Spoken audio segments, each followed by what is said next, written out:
Saudara Majelis Hakim mempertimbangkan status justice collaborator atau penguak fakta dalam vonis terhadap Richard Eliezer di kasus pembunuhan Brigadir Yosua.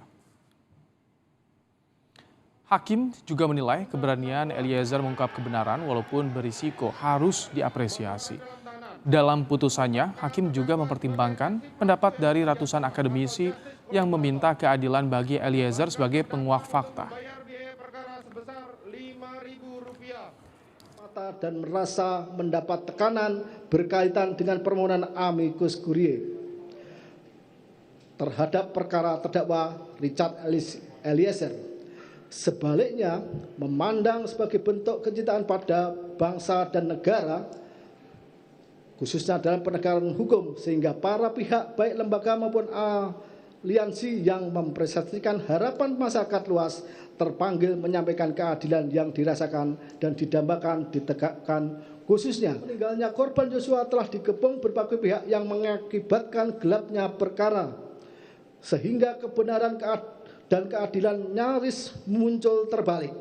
Maka kejujuran, keberanian, dan keteguhan terdakwa dengan berbagai risiko telah menyampaikan kejadian sesungguhnya sehingga layak terdakwa ditetapkan sebagai saksi dan pelaku yang bekerja sama.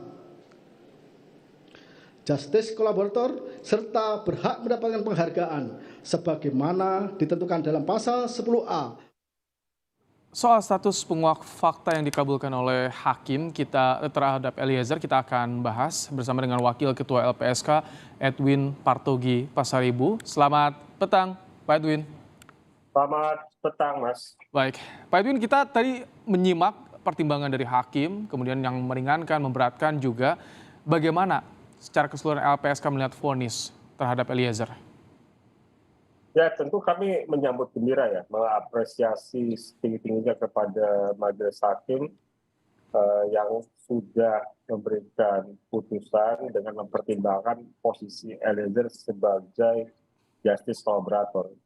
Jadi kan tadi Hakim itu menolak pembelaan atau pledoi yang disampaikan terdakwa maupun kuasa hukumnya yang menggunakan alas pasal 51 maupun pasal 48 dari KUHP ya. Dan kemudian tapi Hakim menerima rekomendasi atau menyatakan Richard Eliezer sebagai justice collaborator, termasuk juga mempertimbangkan amicus curiae sahabat peradilan yang sudah disampaikan oleh banyak pihak termasuk para akademisi.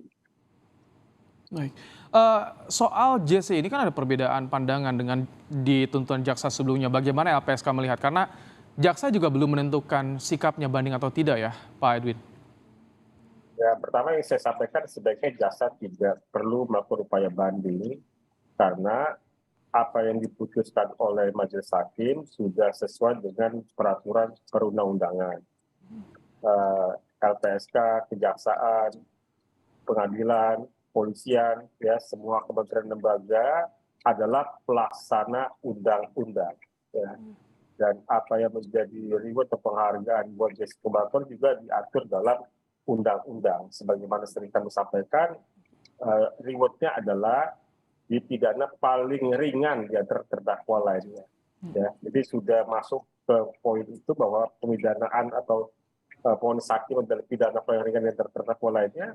Jadi sudah terpenuhi apa yang menjadi perintah dari undang-undang buat semua kementerian lembaga dan seluruh Indonesia, bahwa itu yang kemudian sebaiknya kita hormati.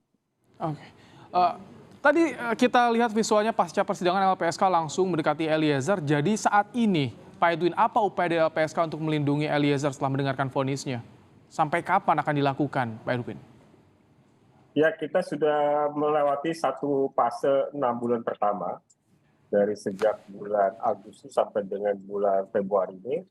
Dan Eliezer akan masuk fase 6 bulan kedua dalam perlindungan LPSK. Sejauh ini belum ada yang berubah dari perlindungan LPSK. LPSK masih berada paling dekat dengan Eliezer di tempat penahanannya. Jadi kami masih memastikan dan menjamin keselamatan, keamanan Richard Eliezer. Sampai masa tahanan habis, atau sampai kapan? Sampai ingkrah atau sampai seperti apa nanti perlindungannya? Kalau perlindungan di LPSK itu tidak linear dengan putusan perkara. Artinya sekalipun perkaranya sudah inkrah, ya, atau sekalipun masa penahanan sudah habis, tetapi apabila kebutuhan akan perlindungannya masih diperlukan, maka tetap bisa diberikan perlindungan. Begitu, Mas. Itu tergantung permohonan dari Eliezer sendiri, dari keluarga sendiri, atau LPSK sendiri bisa menilai ini urgensinya? Ya, pertama tentu karena sifat perlindungan itu sukarela, ya, voluntary, artinya dari pihak yang mau dilindungi itu harus menyatakan kesediaan dalam bentuk surat permohonan. Jadi kalau tadi saya sampaikan sudah masuk 6 bulan pertama sudah selesai di fase itu, ke 6 bulan kedua itu pihak yang membutuhkan atau Eliezer harus mengajukan permohonan perlindungan lagi, perpanjangan perlindungan. Nah, itu yang kemudian disetujui oleh LPSK untuk dilakukan perlindungan kembali. Gitu.